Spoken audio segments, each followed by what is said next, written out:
બોટાદના બેલનાથ મંદિર પાસે બોટ પાણીમાં પલટી ખાઈ ગઈ હોવાની વિગતો અત્યારે પ્રકાશમાં આવે છે। બોટાદથી આ મહત્વપૂર્ણ સમાચાર સામે આવ્યા, જ્યાં ખીજડીયા ગામ પાસે આવેલ મંદિર પાસે બોટ પલટી ખાઈ ગઈ। તો 4 લોકો બોટમાં બેસીને મંદિરે જઈ રહ્યા હતા, ત્યારે બોટ પલટી ખાઈ ગઈ, ત્યારે બેસેલ વ્યક્તિઓનો બચાવ થયો છે। મામલતદાર, ટીડીઓ, પોલીસ ઘટના સ્થળે પહોંચ્યા। નદીમાં બચાવવા ગયેલા વ્યક્તિનું મૃત્યુ થઈ ગયું છે। મૃતદેહને બહાર કાઢી પોસ્ટમોર્ટમ અર્થે ખસેડવામાં આવ્યો છે। બોટાદના બેલનાથ મંદિર પાસેનો આ બનાવ સામે આવ્યો, જ્યાં બોટ પલટી ખાઈ ગઈ હતી। અનિલ વાળા, તાલુકા વિકાસ અધિકારી છે અને મામલતદાર શ્રી ગઢડા ચારમીબેન। સાહેબ, ખીજડીયા ગામ પાસે બેલનાથ મહાદેવ એક દુર્ઘટના ઘટી છે, શું ઘટના છે?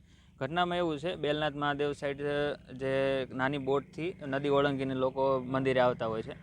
હાલમાં સવારમાં 4 જણા બોટ સાથે મંદિર સાઈડ આવતા હતા, ત્યારે બોટ પલટી ખાતા લોકો ડૂબ્યા હતા। એટલે આ સાઈડથી હરપાલસિંહ ભવાનસિંહ ગોહિલ કરીને એક ભાઈ છે, તેઓ બચાવવા માટે ત્યાં ગયા હતા।